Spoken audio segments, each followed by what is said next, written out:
जिस प्रकार से माता सुमित्रा जी त्याग कर रहे हैं, कितना बड़ा त्याग है।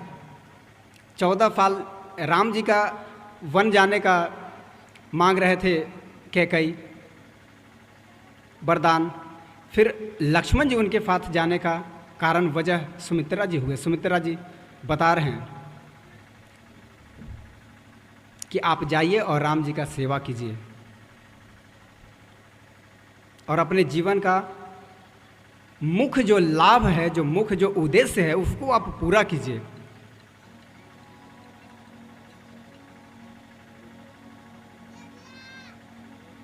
हम सभी को भी चाहिए कि अपने समाज, अपने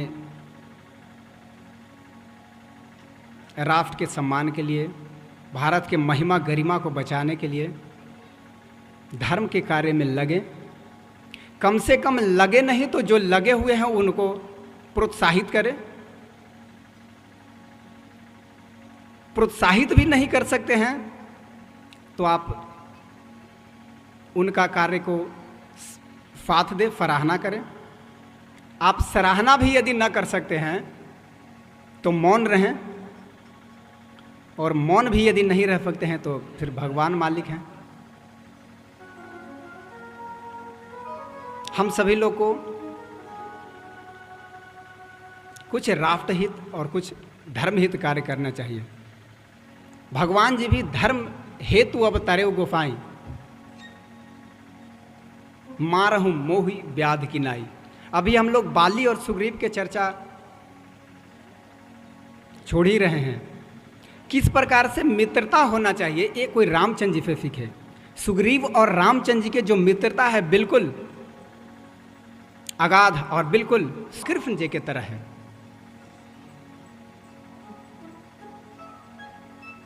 अपने देश में ऐसे मित्रता सुदामा और कृष्ण और सुग्रीव और राम का कोई दूसरा उदाहरण कभी नहीं मिल सकता है।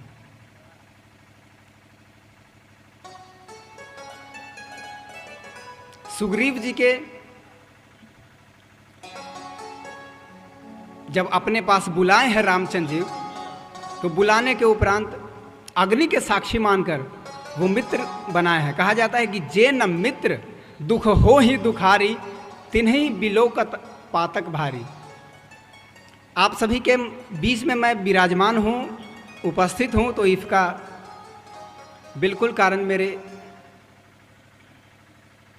बिल्कुल नज़दीकी और बिल्कुल अनुगमन अनुसरण करने वाले हमारे श्री कुणाल जी भैया ही हैं। ऐसे मित्र बिल्कुल कृष्ण और सुदामा के तरह और बिल्कुल सुग्रीव और राम जी के ही एक उदाहरण के स्वरूप है। आइए, जब कृष्ण और सुदामा का हम सभी लोग चर्चा कर लिए हैं, तो किस प्रकार से अपने मित्र के पास जाने के लिए सकुचाते हैं। उनके पत्नी बार बार कहते हैं कि आपके महाराज